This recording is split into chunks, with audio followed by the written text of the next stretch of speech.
Hello friends, આજના આપણા ટોપિકની અંદર આપણે ડિસ્કસ કરવાના છે બીકોમની અંદર આવતું chapter final account of professional person. અત્યાર સુધી આપણે થિયરી અને પ્રેક્ટિકલ ક્વેશ્ચન ભૂલી લીધું. આજે નવો પ્રેક્ટિકલ ક્વેશ્ચન નવા એડજસ્ટમેન્ટ સાથે start. Question number 2. Jaina and Brinda are partner of solution of firm selling profit and loss in the equal ratio. Trial balance of the firm as on 31st March 20 is as follows. This is the trial balance. જ્યાં આપણે check કરીએ તો credit side capital Jaina and Brinda, advance from client creditor, apprentice premium. Apprentice premium મતલબ આપણી પાસે કોઈ વ્યક્તિ શીખવા આવતો હોય ટ્રેનિંગ તરીકે, તો એની પાસેથી આપણે અમાઉન્ટ ચાર્જ કરતા હોય છે. Fees debit side cash at bank on account મતલબ આપણું છે. કેશ એટ બેંક ક્લાયન્ટ, આ ક્લાયન્ટની કેશ એટ બેંક છે. આઉટસ્ટેન્ડિંગ ફીસ લાસ્ટ યરની આપણે આઉટસ્ટેન્ડિંગ ફી ક્લોઝિંગ કરંટ યરમાં ઓપનિંગ તરીકે આવી હોય. Salary, debtors, office expense, vehicle, book, client miscellaneous expense ledger. અહીંયા આપણે એડવાન્સ છે અને આ ક્લાયન્ટના બિહાફમાં કરેલા એક્સપેન્સનું લેજર અકાઉન્ટ છે. Miscellaneous expense, travelling, stationery, postage, subscription of matter. Other ડિટેલ્સમાં ચેક કરીએ. Prepare final account of the firm on a cash basis for the year ending 31st March 20 by considering the following figures. તો આપણે cache base ઉપર બનાવવાના છે. Provide interest on capital that will affect the capital accounts. Second, the balance of work in progress was 2 lakh. તો work in progress મતલબ આપણું work continue હોય અને નિયર ફ્યુચરમાં કમ્પ્લીટ થવાનું હોય, જેનું આપણે બિલ રેઝ કરી દીધું હોય. જો બિલ રેઝ ન કર્યું હોય તો આપણે ડિટેલ આવી દીધું. If bill is not right, then detail will be given. So 50,000 received from the client paying the miscellaneous expense on behalf of him are included in advance from client. 50,000 આપણે client પાસેથી એના expense માટે receive થયા હતા, જેની આપણે entry કરવાની હોય ક્લાયન્ટ બેંક અકાઉન્ટ ડેબિટ. બરાબર, તો એની જગ્યાએ આપણે એ ક્યાં લખી નાખ્યા? એડવાન્સમાં લખી. ક્લાયન્ટ એડવાન્સ અકાઉન્ટ અફેક્ટ થશે અને એક્સપેન્સ અકાઉન્ટ અફેક્ટ થશે. Depreciation 10% of vehicle and 5% on books. 15,000 paid for the expense of behalf of client for included in miscellaneous expense. Fixed adjustment આપણે એવું કહે છે કે ભાઈ ક્લાયન્ટ વતી આપણે 15,000 પે કર્યા હતા, જે આપણે ક્લાયન્ટ એક્સપેન્સમાં ડેબિટ કરવાના હોય એની જગ્યાએ આપણે મિસલેનિયસ એક્સપેન્સમાં ડેબિટ કરવાના. તો મિસલેનિયસ એક્સપેન્સમાંથી માઇનસ કરવા પડશે અને ક્લાયન્ટના જે એક્સપેન્સ એમાં એડ કરવા. Apprentice is enrolled in 1st April 17 for 4 years.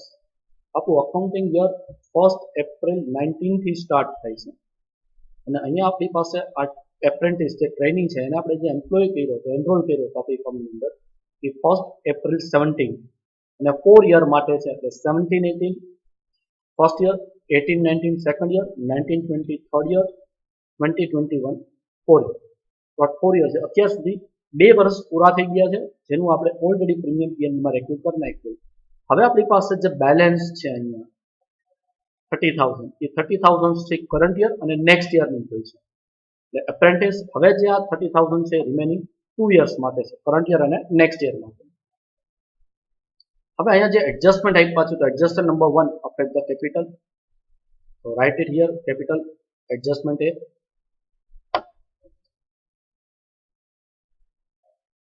પછી આપણે ચેક કરીએ તો બીજા adjustment work in progress separately affect થશે. એડવાન્સ ફ્રોમ ક્લાયન્ટ થર્ડ, જે ક્લાયન્ટ એક્સપેન્સ અને એડવાન્સ આ બંને જગ્યાએ અફેક્ટ થશે. ડેપ્રિસિએશન અસેટમાં અફેક્ટ થશે.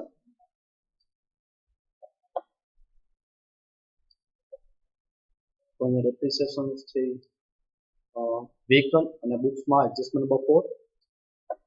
પછી છે ઓન બિહાફ ઓફ ક્લાયન્ટ એક્સપેન્સમાં અફેક્ટ થશે અને એડવાન્સમાં અફેક્ટ. ક્લિયર? તો આપણે અહીંયા બધા એડજસ્ટમેન્ટ મેન્શન કરી નાખ્યા છે. તો હવે આપણે રિક્વાયર અકાઉન્ટની વાત કરીએ તો રિક્વાયર અકાઉન્ટ ક્યાં બનાવવા પડશે? તો first you have to prepare the P&L account. Second આપણે કેપિટલ અકાઉન્ટ ડ્રો કરવાના થશે. થર્ડ આપણે બનાવવું balance sheet.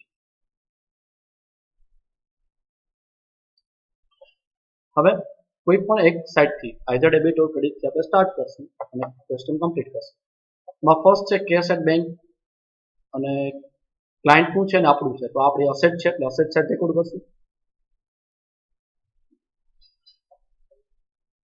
Cache at bank client અકાઉન્ટનું છે જે આપણી પાસે છે એ પણ અસેટ તરીકે શો કરશે. પછી જે આઉટસ્ટેન્ડિંગ ફીસ તો રિસીવેબલ છે, બેલેન્સ શીટમાં અસેટ છે આઉટસ્ટેન્ડિંગ ફીસ. પણ અહીંયા આપણી cache system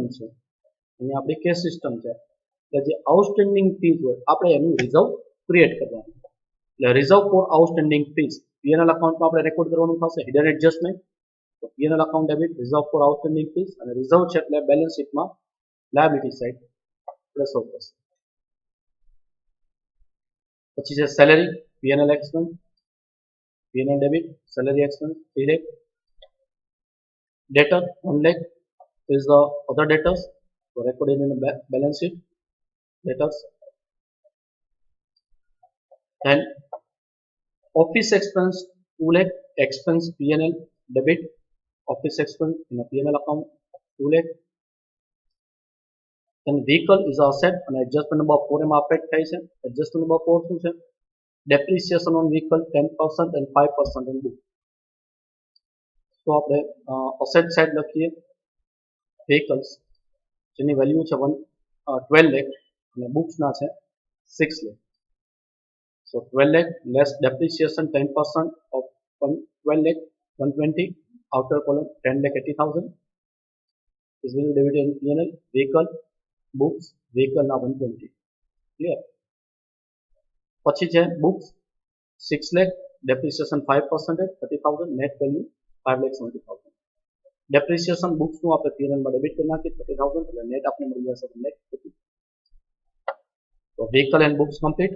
Now client miscellaneous expense ledger adjustment number 3 and 5. So first આપણે બેલેન્સ શીટમાં લખવાનું થશે જેની વેલ્યુ છે 1,50,000. હવે આપણે એડજસ્ટમેન્ટ ચેક કરીએ 3 અને 4. તો થર્ડ એડજસ્ટમેન્ટ છે 50,000 આપણે ક્લાયન્ટના એક્સપેન્સ પે કરવા માટે રિસીવ કર્યા હતા જે આપણે બાય ચાન્સ એડવાન્સમાં એડ કરી નાખ્યા છે. તો આપણે એડવાન્સમાં એડ કરી નાખ્યા હોય એડવાન્સમાંથી આપણે માઇનસ કરવા પડશે. તો ફર્સ્ટ આપણે ક્લાયન્ટ એડવાન્સ એ લખવા પડશે. ક્લાયન્ટ એડવાન્સ આપણી પાસે કેટલા છે? Client advance liability side 1 lakh છે. 1 lakh માંથી 50,000 માઇનસ મતલબ 50,000 ઇફેક્ટ એક ક્લાયન્ટ એક્સપેન્સમાંથી માઇનસ થશે અને એક ક્લાયન્ટ એડવાન્સમાંથી માઇનસ થશે. Both will be deducted. Clear? તો આ આપણો થર્ડ એડજસ્ટમેન્ટ કમ્પ્લીટ થયો. ફિફ્થ એડજસ્ટમેન્ટ ચેક કરીએ. 15,000 paid for the expense on behalf of client per their miscellaneous expense. miscellaneous expenseમાં આપણે ડેબિટ કરી નાખ્યા છે જે રોંગ છે તો આપણે miscellaneous expenseમાંથી માઇનસ કરવા પડે અને ક્લાયન્ટનો જે એક્સપેન્સ છે એમાં એડ કરવા પડે. તો P&L account miscellaneous expense 1 lakh અહીંયા આપણે આપ્યો છે 1 lakh એમાંથી લેસ ક્લાયન્ટ એક્સપેન્સ 10,000 એટલે નેટ 85,000 મળી જશે અને ક્લાયન્ટ એક્સપેન્સ છે ક્લાયન્ટ એક્સપેન્સ લેજરમાંથી માઇનસ કરી નાખીએ miscellaneous expense એટલે નેટ વેલ્યુ 1,15,000. એના પછી છે travelling expense 20,000 P&L account debit 20,000. Stationery expense 50,000 P&L account debit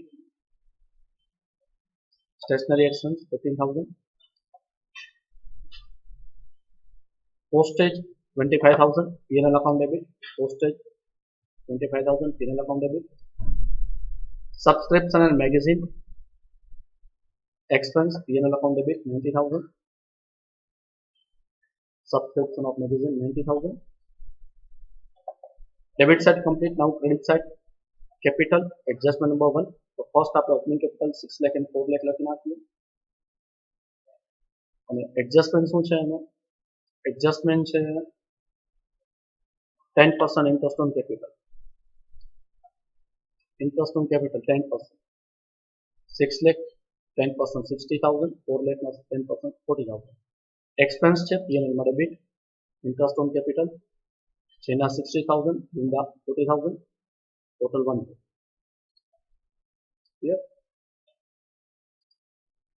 એના પછી છે advance from client already taken care, creditor અને balance sheet liability side 20,000. Apprenticeship premium જેનો એડજસ્ટમેન્ટ નંબર છે 6. 6 માં એપ્રેન્ટિસશીપ પ્રીમિયમ 4 યર માટે છે, પણ 2 યર કમ્પ્લીટ થઈ ગયા છે, તો રિમેનિંગ 2 યર બાકી છે. તો P&L માં એપ્રેન્ટિસ પ્રીમિયમ 30,000 into 1/2 15,000 અહીંયા આવશે. અને સેકન્ડ ઇફેક્ટ બેલેન્સ શીટમાં લાયબિલિટી સાઇડ એપ્રેન્ટિસશીપ પ્રીમિયમ, બરાબર, P&L credit, balance sheet liability side. fees 25 lakh P&L account, fees received 25 lakh inner કોલમમાં. હવે આપણું ટ્રાયલ બેલેન્સ કમ્પ્લીટ થઈ ગયું છે. એડજસ્ટમેન્ટ ચેક કરી લઈએ એકવાર. તો એડજસ્ટમેન્ટમાં છે first complete, second balance of work in progress was 2 lakh. તો આપણું ઇનકમ્પ્લીટ વર્ક છે જેની 2 lakh રૂપીસ ફીસ છે જે આપણે રિસીવ નથી થઈ. આની ઇફેક્ટ આપણે આપણી પાસે P&L અકાઉન્ટમાં વર્ક ઇન પ્રોગ્રેસ 2 lakh એટલે net is 7 lakh. Work in progress આપણી ઇન્કમ છે રિસીવેબલ છે એટલે બેલેન્સ શીટમાં આવશે. Clear? P&L credit, balance sheet asset side. પણ અહીંયા આપણી કેશ સિસ્ટમ હોય તો કેશ સિસ્ટમને ધ્યાનમાં રાખતા આપણે જેટલી આ વર્ક ઇન પ્રોગ્રેસ ફીસ છે સામે એટલું એનું રિઝર્વ ક્રિએટ કરવું પડે. એટલે P&L અકાઉન્ટમાં debit reserve for work in progress 2 lakh ના રિઝર્વ છે એ બેલેન્સ શીટમાં liability side reserve for work in progress 2. Clear? જેટલું આપણું વર્ક ઇન પ્રોગ્રેસ છે સામે એટલા જ અમાઉન્ટનું આપણે રિઝર્વ ક્રિએટ કરી છે P&Lમાં અને બેલેન્સ શીટમાં લાયબિલિટી. હવે કોઈ એડજસ્ટમેન્ટ બાકી હોય તો ચેક કરીએ. હવે કોઈ એડજસ્ટમેન્ટ કમ્પ્લીટ નથી. લાસ્ટમાં આપણે કીધું છે find out the profit of the firm with profit sharing ratio remaining distributed between partner from 1st April 20. મતલબ નેક્સ્ટ યરથી લોકો PSR ચેન્જ કરે છે તો એ કેસમાં આપણે મર્કેન્ટાઇલ સિસ્ટમ પ્રમાણે પ્રોફિટ કેલ્ક્યુલેટ કરીને આપવો પડે, જે આપણે લાસ્ટમાં કેલ્ક્યુલેટ કરશું.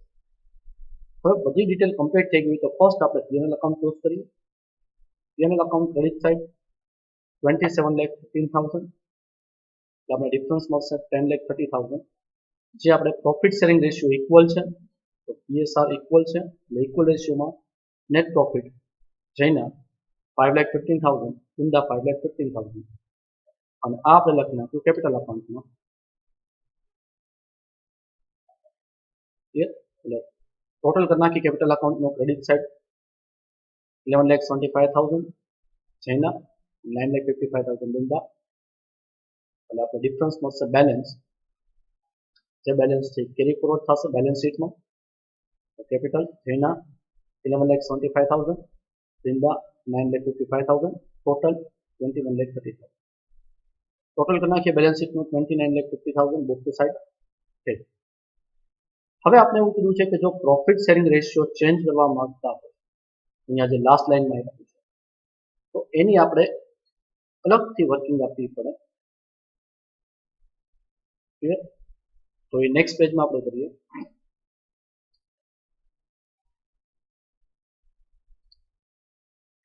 If profit sharing ratio change, the profit will be calculated on mercantile basis and that is net profit as per P&L account 10,30,000. એમાં જે આપણે રિઝર્વ ક્રિએટ કરી છે કેશ બેસિસને ધ્યાનમાં રાખતા એટલી રિઝર્વ એડબેક કરી નાખવાની હોય. જે આપણે 2 રિઝર્વ ક્રિએટ કરી હતી, reserve for outstanding fees 5 lakh અને reserve for work in progress 2 lakh. એટલે આપણે નેટ પ્રોફિટ મળી જશે 17,30,000. મતલબ કે જો નેક્સ્ટ યરથી પ્રોફિટ શેરિંગ રેશિયો ચેન્જ થતો હોય તો મર્કેન્ટાઇલ સિસ્ટમ પ્રમાણેનો પ્રોફિટ 17,30,000. ક્લિયર? તો આ સાથે આપણો આ પ્રેક્ટિકલ ક્વેશ્ચન કમ્પ્લીટ કરીશું. નેક્સ્ટ લેક્ચરની અંદર નવા પ્રેક્ટિકલ ક્વેશ્ચન સાથે મળીશું. અહીંયા આપણો લેક્ચર કમ્પ્લીટ કરી. Thank you.